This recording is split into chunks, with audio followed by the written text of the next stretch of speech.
cases. I have been reviewing her cases for quite a while now, and I always get amazed by the results she's getting. We're also going to talk about some financial considerations because dentistry is a business too, so that's important for you.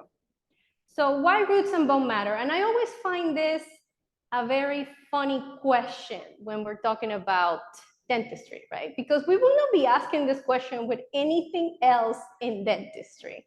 Like, who would thought about asking if the root matters when we're talking about endo or oral surgery or perio, right? Like, why is ortho different?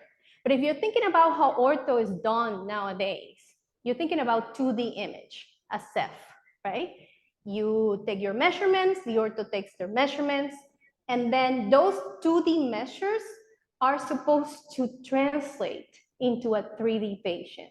And guess what? That doesn't always work the way it's intended, because 3D patients have 3D situations like the sinus, like root collisions, like periodontal situations that are not taken into account. And that translates into refinements, more time. In the best of cases, sometimes it translates into periodontal situations that are not seen many years after treatment has been completed. So let's talk a little bit about this. If you focus on this patient, let's say this patient walks into your practice tomorrow. Let's say you're doing aligners, or you're thinking about doing aligners. You see this patient, the patient said, I had ortho a few years ago, my teeth relapsed, they move again, I wanna get them straightened again. How can we do this? I mean, you may see a little bit of recession on these canines, right? Nothing really major. As a clinician myself, I would see this, probing depths look good. Okay, let's do some aligners. Thankfully, this patient walked into the office of a doctor who was doing 3D Predict. Part of what we do at 3D Predict has to do with CBCT. Not everything we do, though. So if you don't have a CBCT, this presentation is still relevant for you. But the doctor did take a CBCT, they took a scan, and they submitted to 3D Predict, and we came back with this 3D rendering. This is the initial presentation of this patient. Now, I want to ask you, would this change your treatment plan?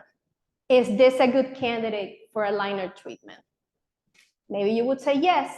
A lot of you would say no. At the very least, I think a lot of us would think twice before treating this patient before talking to a periodontist or an orthodontist or somebody, right?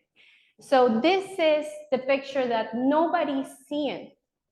This patient underwent overexpansion, right? So her anatomical boundaries were not considered at the beginning of her ortho journey. And this is what we're talking about tonight. Now, this is the crown treatment that you usually see with other aligner companies. A little bit of protraction, some retraction, nothing too major. You see the same treatment plan reflected when you take into a CBCT into account. This is what you're getting. Not all the time, don't get me wrong. If you're treating mild crowding, sometimes moderate crowding, not necessarily this is gonna be the outcome. But patients come in all shapes and sizes, right? Some people have more cortical play, some people have less. Some people, it depends on the area of the mouth. You never know what you're getting until you actually know all the diagnostic information of your patient. The other reason why roots and bone matter besides safety, right, is the stability, long-term stability.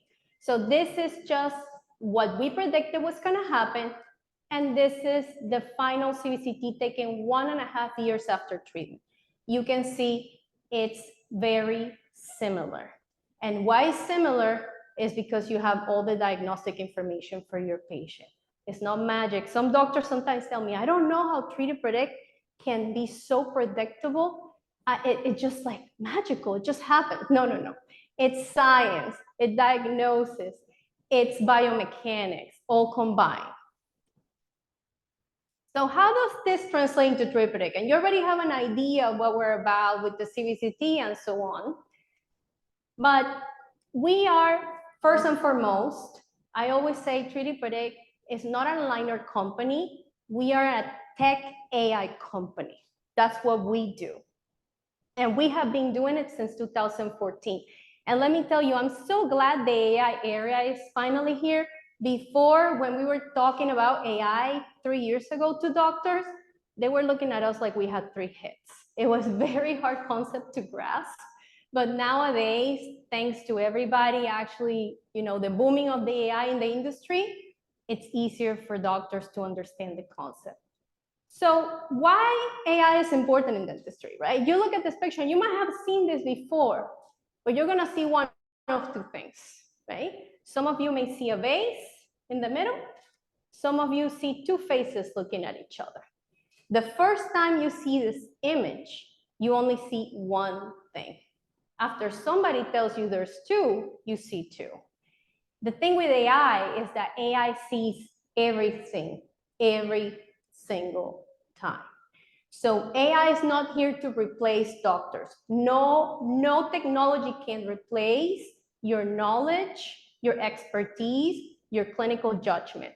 But AI is here to support it, to help you see the finer details, and to save you time in your diagnosis.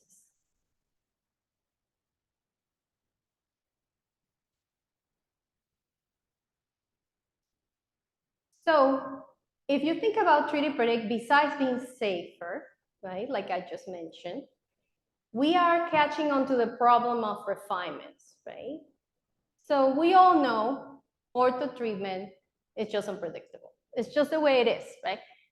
The one of us that have gone through ortho ourselves, or you have a family, or you have your own patients, they say, they told me it was gonna be a year, it has been 2 years, I'm still going through ortho, I don't know how I'm gonna look in my pictures when I get married next summer, right? Am I gonna still having these braces on? So the thing is, that has been accepted in the industry as normal, but 3D Predict believes that should not be the case. When you know where you're starting, you know where you're going because you set a roadmap to get to that place. So at 3D Predict, we have run internal studies and we have less than 1 refinement per case that only takes 6 visits. So just to give you an example, for those of you who may be new to the aligner journey, it has been reported that aligner cases usually take 12 visits on average. Why it takes 12 visits? Because you get endless refinements. And sometimes the refinements are longer than the main treatment plan was supposed to be. So you have 2, 3 refinements, and you have 20, 40 more trays. So that's why it's double the visits. With 3D Predict, you're cutting down on the visits by half. And Dr. Mostelio is gonna talk about this too, but I just wanna point out that this is money in your pocket. This is money that is not leaving your pocket, right? Because your chair time is valuable. You're not charging the patient for those visits, you're charging a standard fee for the aligners. So if the more times you see the patient, right, that are unnecessary because the treatment extended, the less money you're making. But we have combined this with our biomechanics, right? So we have been able to achieve this thanks to the diagnostics that have guided our biomechanics. And we're gonna talk about specific biomechanics tonight, so you know exactly what I mean. And we have expertise to back it up. Something that is also different about 3D Predict is that all of our treatment plans are either set up by an orthodontist or by a general dentist or reviewed by an orthodontist. 99% of our dental techs are actually general dentists or orthodontists themselves.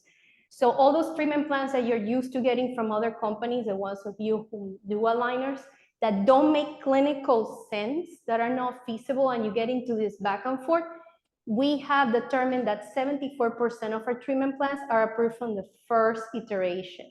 That's because they make sense, because they're set up by a clinician just like yourself. Now, I just want to point out that we're very excited that Google reached out to us at the beginning of this year, because they notice like we are like nobody else in the market. Our technology is like nothing else, is patented. And they notice that. And they ask us to enter into a partnership with them. So right now we're partnered with Google, and that gave us access to their platform, to their AI software that is just by invite, and it's private. And we're actually working into advancing our treatment planning software with them. So Treat Predict is amazing. We're at the top of our game already, but the future is as bright as it could be. Now, let's talk a little bit about our AI, right? Our patented AI. So we have two bits of an AI. We have the crown-based treatment plan, and we have the deep CBCT analysis. So the crown-based we're gonna touch in a little bit, but I know this probably already caught your eye. So the deep CBCT analysis is basically you submit a CBCT or with a dental scan or a PVS impression, and we give you two models outside of the crown model, which you're still gonna get.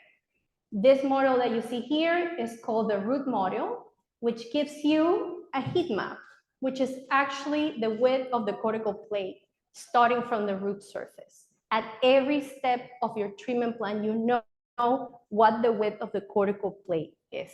For some cases, that is crucial. And this is a root model, which is the real roots and bone of your patient, once again, at every step of the treatment plan. Now, obviously, with Treat and Predict, you're never gonna see root collision, sinus collision. We prevent all that from getting to you before it even happens. Now, for those of you who don't have CBCT, right, or your patients are not interested in taking CBCT, let me just say, we have thousands of CBCT cases that are feeding our data set. That is the whole difference. That sets us a world apart from anybody else. Nobody else has this data set that is feeding our AI. That data set of CBCT cases allow us to get an average of the width of the cortical plate for every tooth in the patient's mouth. Allows to get an average of the morphology and the anatomy of the root of every tooth in the mouth. And we extrapolate those average to every non-CBCT case that we receive. So even when you don't submit a CBCT, you are getting all that valuable data, feeding the protocols that are gonna set your case. So AI is just as good as the data is taught on. Other companies just has crown data with tons of refinements. If the data has tons of refinements, you're gonna have tons of refinements of your cases because that's just the data. We have actually looked into why a case has refinements. It's not only about the anatomical information that we get, but also studying the information. Why do refinements happen? Did we distalize too much? Did we rotate it too much? How much did we combine these movements? That makes a whole world of difference. And we have gotten some average of predictability that we extrapolate to your cases too.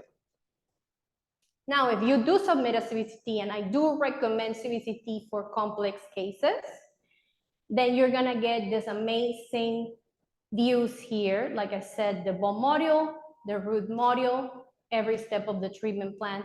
And also, you don't get the visualization, you get the protocols, because we're gonna give you a treatment plan that is anatomically feasible. I know other aligner companies have just recently incorporated CBCT. I like to call it CBCT visualization, not integration. Because if you submit a case to them and you submit a CBCT, you're gonna get a ton of root dehiscence and fenestrations, right? Bone dehiscence and fenestrations, root collisions, things that just don't look right. And they're gonna get back to you and say, doctor, how do you wanna proceed? With Treat and Predict, you're never gonna get that because our protocols are based on this information. Now, this is just a video explaining real quick. If you submit a PVS scan, a dental scan, you get a crown module just like you will get with any company, except it has CBCT protocols. If you submit a CBCT plus a PVS impression and a dental scan or a dental scan, then you get the bone module, which obviously is going to change colors as you change aligners because the width of the cortical plate is going to be different. And you're also gonna get the root module with the roots of your patient. We never change to roots from a book. Other companies do that when the anatomy is very different. For example, if you have a deliscerate canine, they may change it to just a one-rooted canine, which defies the purpose of having a CVCT. You're never gonna get that with Treat to Predict. You're gonna get always the anatomy of your patient.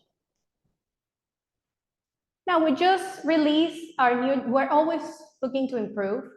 So we just released our new generation of deep CVCT analysis, which is twice as accurate as it was before. And like I said, partnership with Google is very exciting. We can't wait what the future holds. If you look, this is the amazing results that we're getting right now. Just making space for your crowns. We're gonna look at this case in a little bit. But thinking about that we're finishing cases in just 6 visits with 1 refinement right now, we can't wait to see how it's gonna look in a year. So how is this relevant to your everyday practice? And whether you're starting aligners right now, you're thinking about starting, you have been doing aligners for a while, this is relevant for you. Think about all the antagonists that you see that have extruded just in the past 2 weeks, right? You lose that lower molar, and then the other molar, the antagonist extrudes. I don't have to tell you this is what the literature said. I know you see it all the time. Now you have the issue of, the patient wants an implant here. What am I gonna do with this extruded tooth? Maybe I'll do a crown. Maybe you're gonna have to need a root canal. Maybe I'll just have to extract the tooth, right? What is it gonna be? Maybe you can get away with enameloplasty, but most of the time you can't. Now, until now, right, you didn't have the option of doing intrusion that was actually attainable from a general dentist perspective. This is what you were up against. You will have to use, if you wanted more than 1 millimeter at least, you will have to use rubber bands, mini screws, just to get that anchorage. No patient wants this. Even at the ortho office, nobody wants this. This is just a pain, right? That's why it was not an option before. With Treat to Predict, because we have the diagnostics on our side, you can achieve up to 3 millimeters with none of this. And you can achieve for anterior 3 millimeters and for posterior 2 millimeters with no additional appliances. Let's just look at why is that? Because everybody talks a big game, but nobody explains why. And this is why. The reason is biomechanics. If you know where the center of resistance is, you know where to apply the vector of force, and you know that that torque is going to be controlled. If you know where the apex of your tooth is, you know where to apply the vector of force to direct it to the apex to be able to do intrusion. And if you know those 2 things, you can create torque intrusion, which is needed for deep bite cases. That's all it is. And the center of resistance is somewhere in the middle of the root. And if you don't know the anatomy of the root, you are not calculating the center of resistance properly. That's why this is so inaccurate most of the time. So, and this is why everything else we do, the torque controllers, the bite ramps, the attachments, our trays, the plastic we use, the cut off our trays, all that is great and we can talk about it, but all that comes from this information right here. Diagnostics, diagnostics, diagnostics. So the proof is in the pudding, right? If you look at this case, very complex case, by the way, this is a class 2 division 2 with distalization, torque intrusion of 8 and 9. This is not an easy case. You see in the middle, this is the CVCT post-treatment, and I love this view. This is, I name it the apical view. You're never gonna see this with anybody else. You're looking straight from the apex down. And if you see this, the CVCT post-treatment looks very similar to what we predicted was gonna happen. And this is our treatment plan step by step. Very accurate, very predictable, very attainable. This is the same case. This case was completed in 7 months. Just to give you an idea, deep bite cases usually take 1.5 years. Now, some doctors say, oh my goodness, you're doing this in 7 months. Root reabsorption, danger, danger. No, no. Let me just stop you there because we get this question all the time. We are not moving teeth faster. We are still doing 0.25 millimeters, 2 degrees per tray. That's the average. That's the industry average. What's different is that we're combining movements.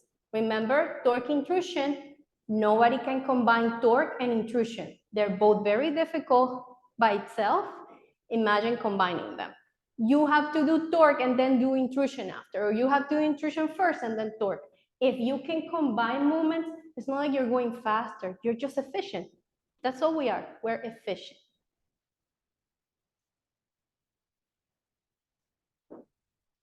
Now, you're thinking about making space for your implants. This is a great conversation to have with a patient.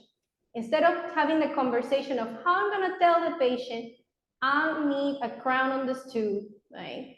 And I need a root, maybe a root canal, maybe a crown on the other tooth too. I'm not going to have root parallelism after, right, with my implant, right? But hey, you need to make concessions, right, in dentistry. Here, you can have the conversation. Let's put you in aligners for 4 months. Let's reposition the second molar. Let's get some root parallelism, open that space. Dr. Jessica just did that. She's gonna show you a great case. She did just this in one of her patients. She just finished that case. It's amazing. It's just 4 months. It doesn't have to take a year. It really is a great tool to have in your practice for this type of cases, for crowns. This patient had collapsed posterior occlusion. She didn't have deep bite. So what are we gonna do here? I mean, she has barely any enamel on this lower molar to be able to prepare that for a crown. Now we're thinking about crown lengthening. Who knows what else? 2 millimeters of protrusion in 5 months. That space was open, crowns were placed. That's it. I think that's a better sell. That's an easier conversation to have with a patient than the whole conversation of let's think about crowns, root canals, crown lengthening, and who knows what else. So any questions before we jump into Dr. Mastiller's amazing cases?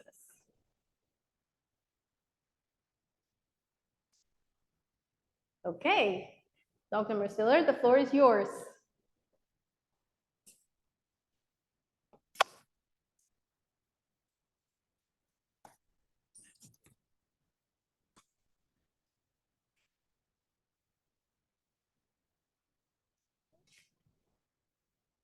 So good evening, everyone. I'm Dr. Jessica Mustillier, as Sophia mentioned. A little bit about myself before we get started. I'm a general dentist who practices down in Miami, Florida, and I'm also the key opinion leader for 3D Predict. I received my bachelor's degree in chemistry from the University of Florida and my dental degree from Lake Erie College of Osteopathic Medicine. I also have a fellowship from the Mish Resnick Implant Institute, as well as the International Congress of Oral Implantology. But prior to becoming a dentist, I was a chemist at the Centers for Disease Control and Prevention, where I worked in the emergency response and air toxicant branch, as well as the counterterrorism group. I'm also a patient of 3D Predict. I don't only offer them to my patients in the practice, and I'm actually wearing the aligners right now. And I can truly attest that they're really comfortable. I sometimes forget that I'm even wearing them. So throughout the presentation, if you have any questions, please feel free to ask them at any time, or if you feel more comfortable asking them at certain parts in the procedure, you can definitely do that as well. So on the agenda for today, why I chose 3D Predict to offer patients in my practice, we're going to go through a few clinical cases, and then what are the financial implications of using an aligner company such as 3D Predict.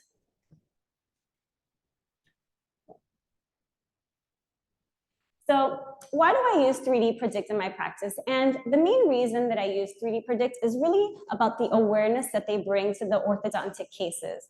So we know as general dentists that there's more to teeth than just a crown. And traditional orthodontics really focused on the position of the clinical crowns in order to provide this perfect smile, the perfect alignment, the perfect occlusion.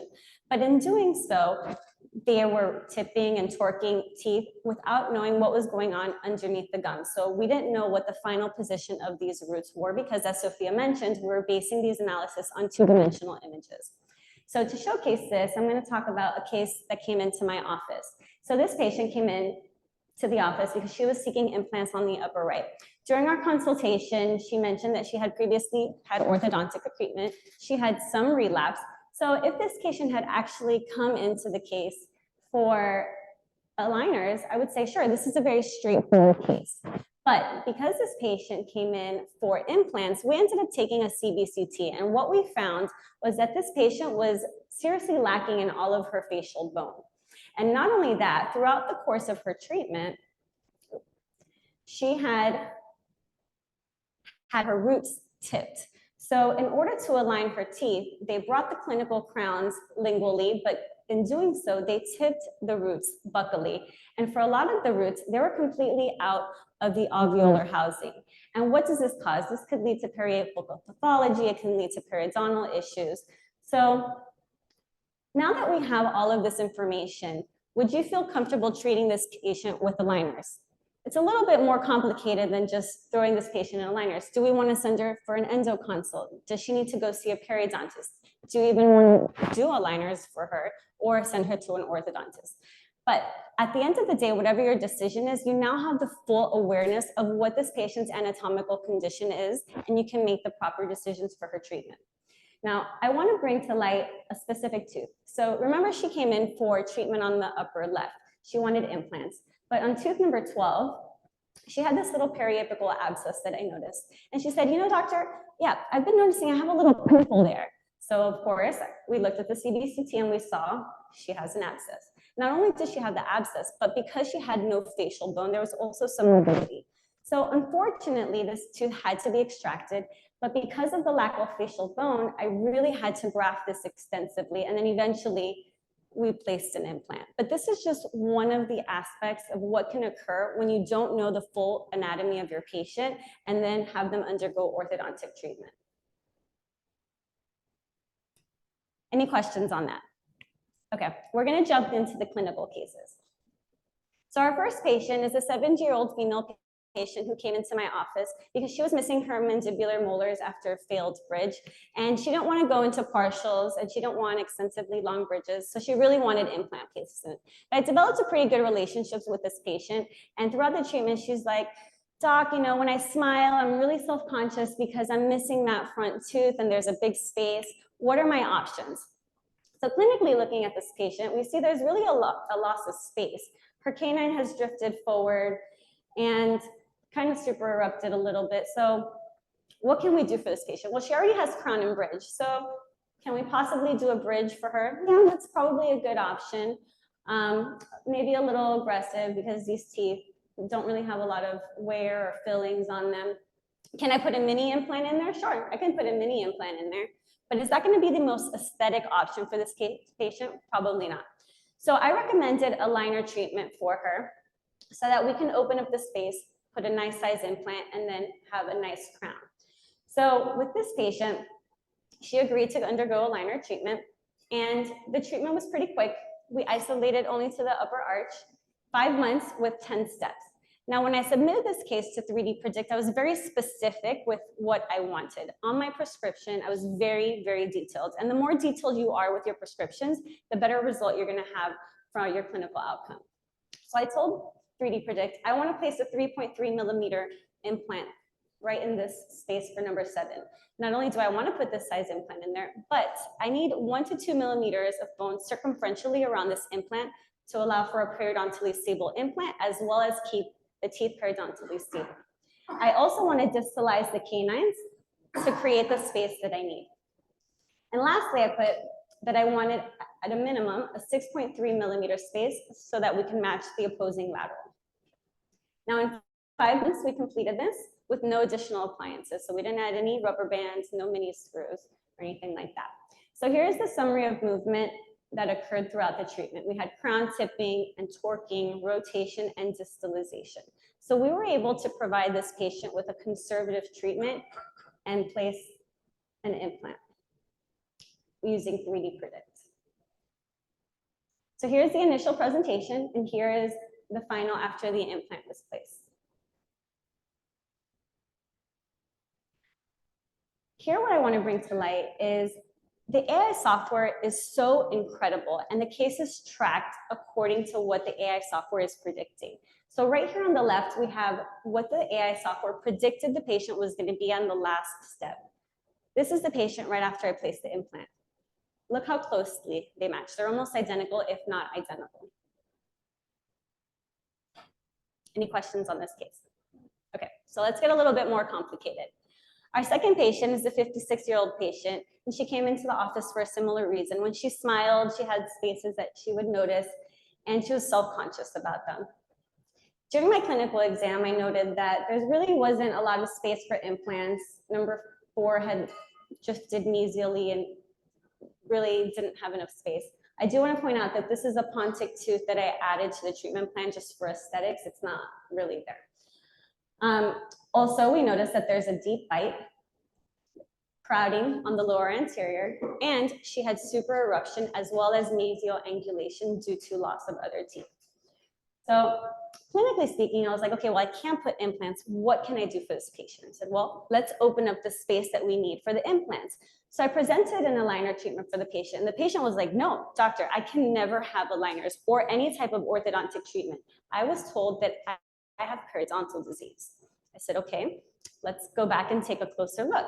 So looking at this patient, I see nice pink, healthy gingiva, little to no plaque, stippling on the gums, a knife edge papilla when we did the probings, 2 to 3 millimeters. So to me, this patient was periodontally stable. So this patient decided to trust my judgment and said, okay, let's go for it. We're going to do aligners. So we did aligner treatment. It was about 29 aligners for her entire treatment. And again, I was very specific when I submitted this case to 3D Predict. I told them, I want to open the space for the aligners first before anything else. And the reason I wanted to do this was I wanted to coincide the treatment of completion of the aligners with the restoration of the implants. That way everything was being completed at the same time. Yes. 2 weeks. Yeah. So there's a lot of going on in this case, which is why the aligners took a little bit longer, but we just finished this case. So because 3D Predict can combine movements, not only did they open up the space for the implants, but simultaneously, they started working on her deep bite. Now, as general dentists, we see deep bites on a pretty consistent basis, but are we treating them in the office, or are we referring them out, or are we kind of just pushing them under the rug? Well, we absolutely should be treating deep bites, because what can happen? We can cause incisal edge wear. And if the bite is deep enough, we can cause damage to the opposing teeth. We can eventually even lose these teeth. So 3D Predict will help you treat these deep bite cases in your office. So within 8 months, we were able to correct most of her deep bite. So we had 2.5 millimeters of torque intrusion on the lower anteriors, and then 1 millimeter on the upper. And you can see here the amount of correction within 8 months. And again, no additional appliances. Remember, we're not adding any mini screws and no rubber bands. So in order to correct and make space for the implants, we needed to combine movements. So we had extensive uprighting as well as distalization. Look at the position of number 14. It's really encroached where number 13 is. It's mesioangulated, and we're having some spacing issues in the back. So we opened it up, and you can see on number 4 as well.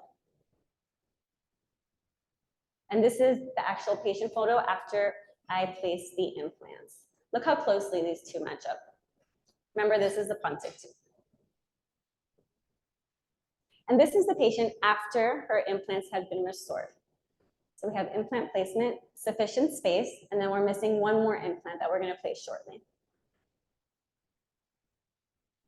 Again, this is the last step of the 3D Predict plan, and this is post-implant placement. Look how identical these match up.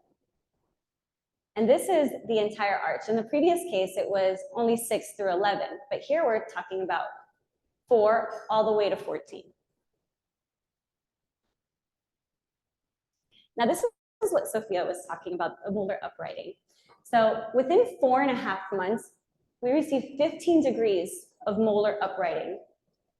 This is the final step of the CBCT. That's pretty impressive.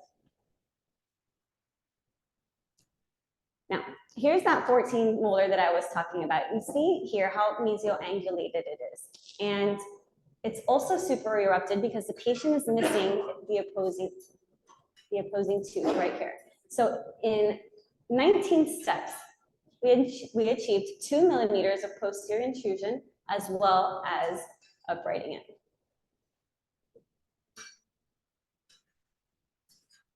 Now let's talk about the lower arch. As I mentioned before, the patient was very constricted, and you can see that by the crowding. She has a very tapered arch form. Now, we were able to expand her arch by completing bodily movement as well as torquing these teeth to get that nice U shape. And this occurred in only 5 months. So here is the summary of tables, and you can see how we're combining these movements. We're combining uprighting and distalization. We're intruding teeth. We're rotating teeth.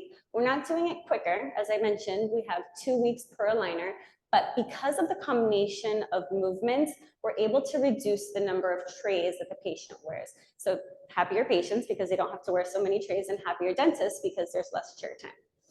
And we can combine up to 3 types of movements within 1 single tray. And here's the movement from the lower arch. So you can see here really the bodily movement that's occurring of the incisors, and then the uprighting of the lower molar. Any questions about this case? So this is our final case, and this case is really interesting. This patient had actually come into the office. She came to see the owner of my practice, and she actually came in because she was looking for an all-on-4 treatment.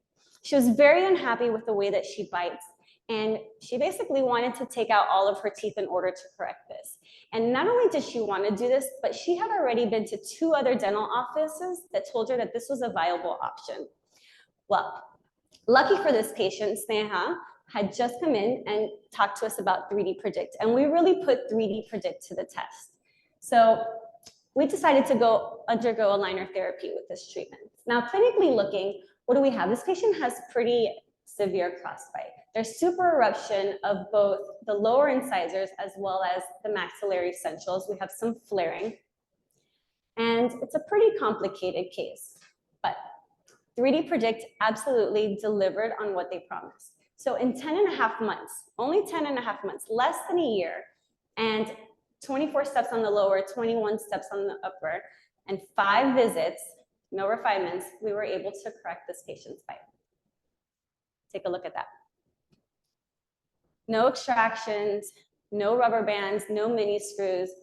We went from crossbite to a regular class 1 bite. Now, how did we do this? Okay, so looking at the maxillary arch, we see that the 8 and 9 are very tipped lingually.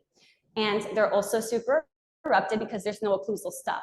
So we intruded 8 and 9, as well as brought them into proper occlusion. And this happened in about 4 months. We had 10 degrees of rotation, as well as 1 millimeter torque intrusion. And here we go at the end of treatment. Now, on the mandibular arch, again, we had the super eruption, and we had that crossbite that we had to fix. So we intruded those lower incisors, and we distalized premolar to premolar in order to get the patient into the proper occlusion. And it was a total of 2 millimeters torque intrusion with 10 degrees of torque. Now, Sophia briefly mentioned root parallelism. So this is the initial presentation of the patient, and look how convergent some of these roots are. And what that leads to is an unstable occlusion. The occlusal forces are not distributed even. Post-CBCT, look how parallel each one of these roots are. And root parallelism will lead to long-term stability and less chances of relapse. So here we have, again, initial presentation, and you can see when the patient smiles, she kind of has this open smile to mask that crossbite. And here we have post-treatment. Now, because 8 and 9 were super erupted, this patient also had a gummy smile. And it wasn't a true gummy smile, it was just because there was super eruption. And remember, the gum will follow the bone.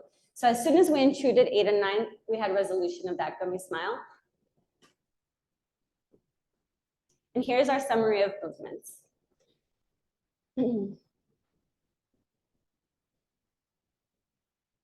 Any questions on the case?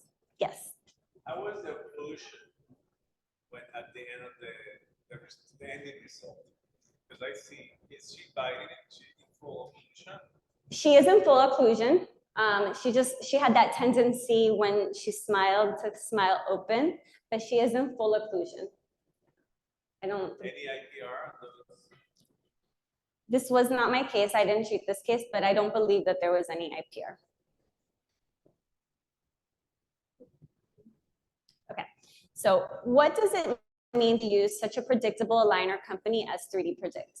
So Chris Benson is a notable business expert in aligner therapy, and he came up with an independent study outside of 3D Predict on how much revenue you're generating with aligners per visit. And a typical aligner case will be about 12 visits, and this includes the refinements. And an average number of refinements with aligner companies outside of 3D Predict is about 2.5 refinements per case. So with that, he determined that the revenue per visit is about $431. Now, because 3D Predict is so predictable, we have less number of refinements and the number of visits goes down to 6. So what does that do to your revenue? It doubles your revenue. So with 3D Predict aligners, you're actually at $862 per visit. So that's 50% more than other aligners. And you can add an additional revenue stream. Now, even if you don't place implants, you're still increasing your revenue. You're increasing your chair time because you're reducing the number of visits. Now, as general dentists, we do all types of procedures. We do implants, we do crowns, we do root canals. And all of these procedures require both you and they require your assistant. Now with 3D Predict, because the cases are tracking so well, it only requires one provider. It can either be the dentist or the assistant. In my case, my assistants are very highly trained and they know to floss the teeth, make sure the contacts are going well, they're not too tight.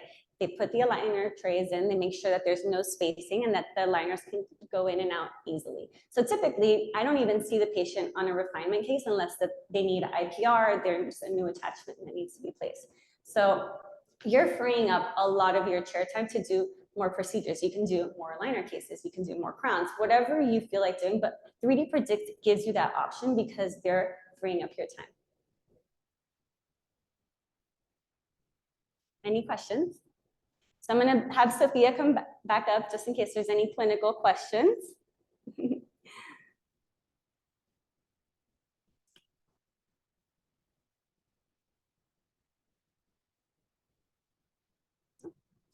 No questions?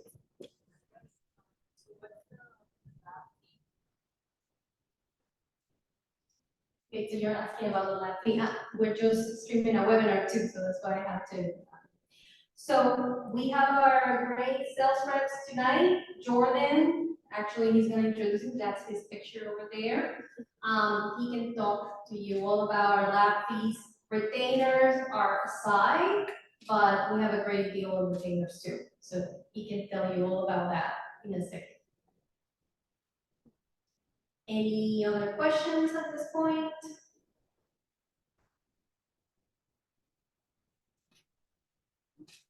Okay, so can we go to the next slide? And then if you want to redeem your CE credits, please feel free to take out your phones, scan the QR code. Thank you so much, Dr. Lear. And please also schedule a demo with Jordan. Jordan, please feel free to come and then introduce yourself. Hi, everybody. I just wanted to say thank you so much for attending the event tonight. I know some of you here, and you're very loyal customers, and I really appreciate it. But for the ones that I don't know, please reach out to me. Great. We can schedule a demo, we can schedule a lunch meeting or office. Somebody has very, is that your handwriting? Oh.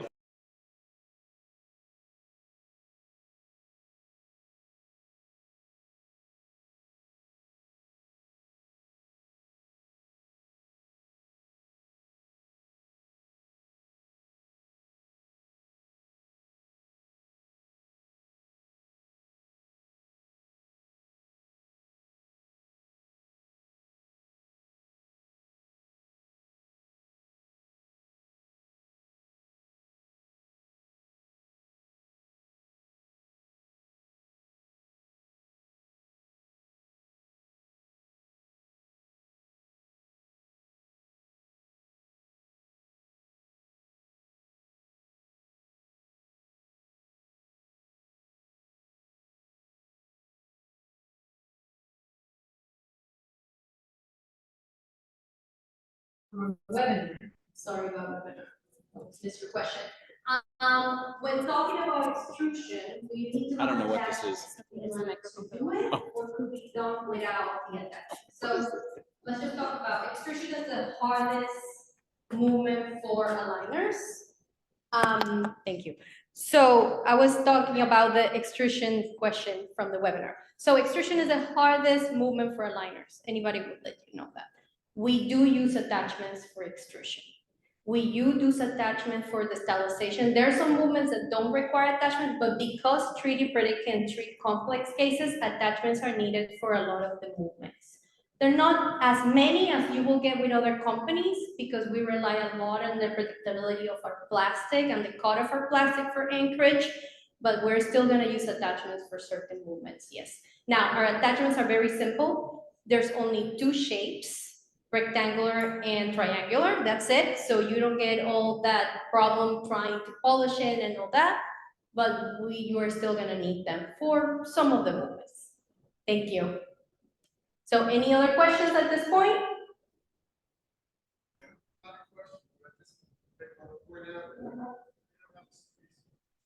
You don't have a CCT? Mm-hmm.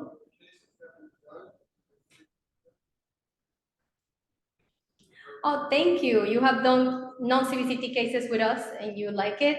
Glad. Thank you so much for, well, please talk to everybody else in the room and tell them about your experience with 3D printing. We're so happy you're happy with us. Thank you so much for your business and for your trust. Any questions? Any comments? Okay, well, thank you so very much. And please go talk to Jordan and Alexandra back there. Thank you so much. And approach me with any questions if you have any. Thank you.